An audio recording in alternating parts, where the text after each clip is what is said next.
They say marriage is a beautiful journey, but for Aarav and Sana, it started more like a storm, not one of chaos, but one that uprooted everything they thought they knew about love.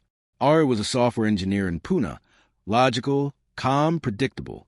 Sana, an artist from Jaipur, was a complete opposite, free-spirited, emotional, and passionate.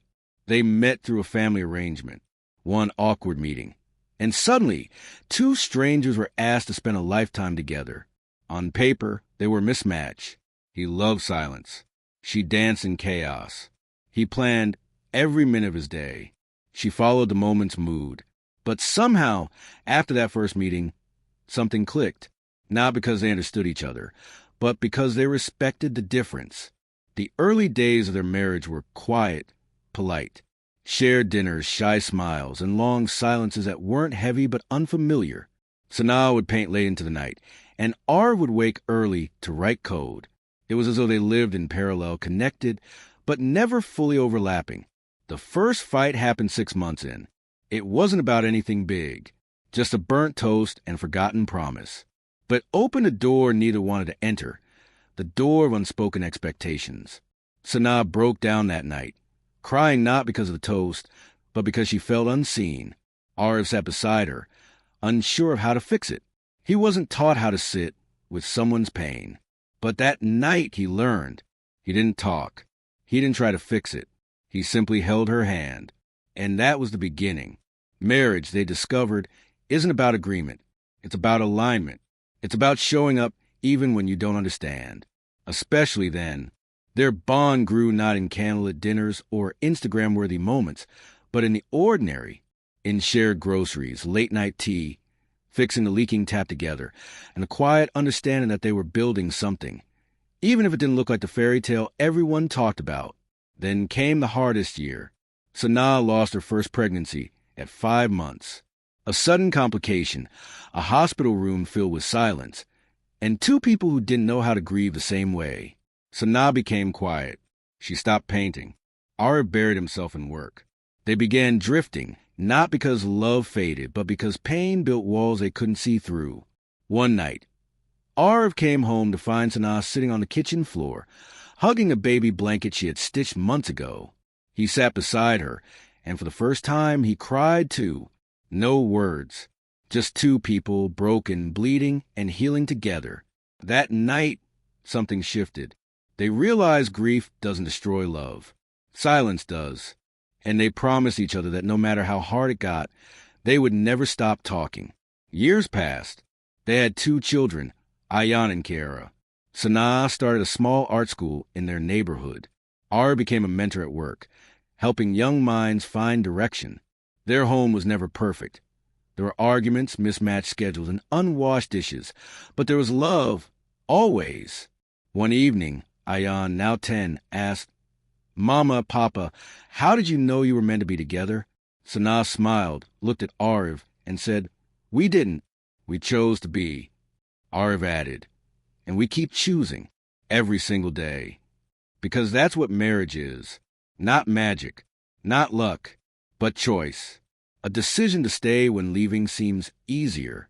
A decision to listen when your pride wants to win. A decision to grow together, even when you're growing at different speeds." Sana once said, "I never married my soulmate. I married a stranger. But with time, I carved my soulmate out of that stranger. And he did the same with me." Today, they've been married 17 years. And when people ask how they survived all the storms, Aarav smiles and says, "We never try to win against each other. We fought the storms together." So if you're in a marriage that feels distant or difficult or confusing, remember this. You're not failing if it's hard. You're growing, because real love isn't loud. It's in the quiet forgiveness, the daily efforts, the holding of hands when the world feels like it's falling apart. Real marriage isn't the absence of conflict. It's the presence of commitment. And no matter where you are in your journey, beginning, struggling, healing, choose again. Choose your person. Choose to stay. Choose to understand. Because the greatest love stories aren't written in books. They're lived, one ordinary, extraordinary day at a time. And as the years stretched on, so did their story. not with grand gestures, but with deeper understanding. Sana began painting again, not just canvases, but walls of orphanages, schoolyards, and community spaces. Her pain had found color, and her healing became a gift to others.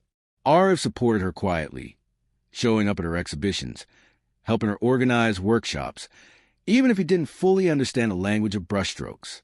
He understood her, and that was enough. One rainy evening, while cleaning out the attic, they stumbled upon a box filled with letters, unsent, unspoken, raw words written during their darkest days.